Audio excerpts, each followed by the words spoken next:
Donc, je voudrais saluer les représentants des autorités et les honorables aussi députés, et nos honorables aussi invités, et féliciter aussi l'organisateur de ce gala, qui est quand même une fête de l'entreprise, parce que ça permet aux entrepreneurs de se battre un peu pour occuper une place.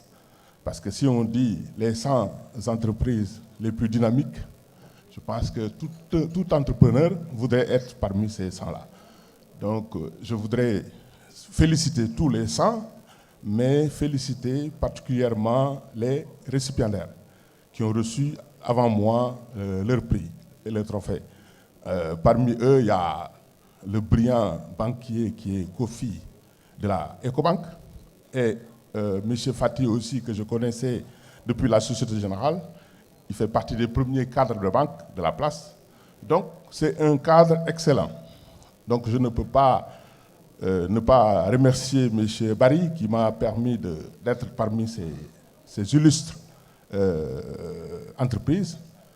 Et je ferai de mon mieux pour y rester. Mais maintenant, ce que je voudrais dire ici, profiter de cette tribune pour essayer d'interpeller un tout petit peu les autorités pour leur dire que le secteur de l'agroalimentaire est un secteur éminemment important et qu'il faut vraiment organiser.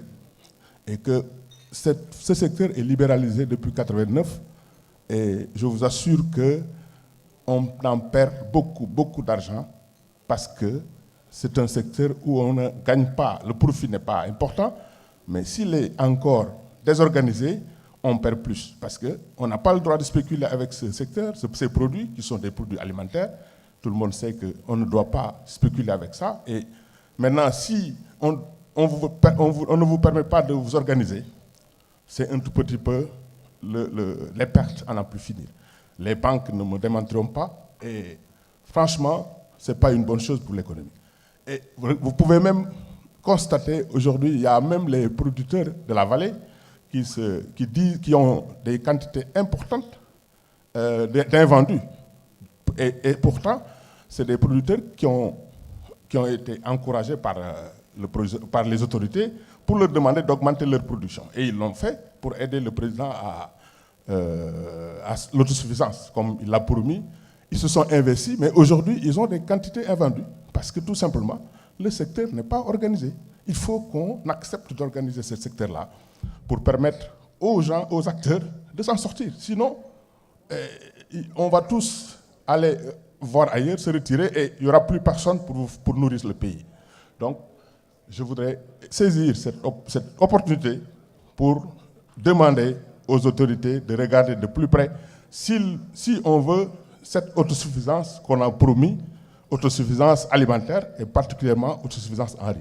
Donc, je vous remercie et je vais m'arrêter là pour ne pas en abuser. Merci beaucoup.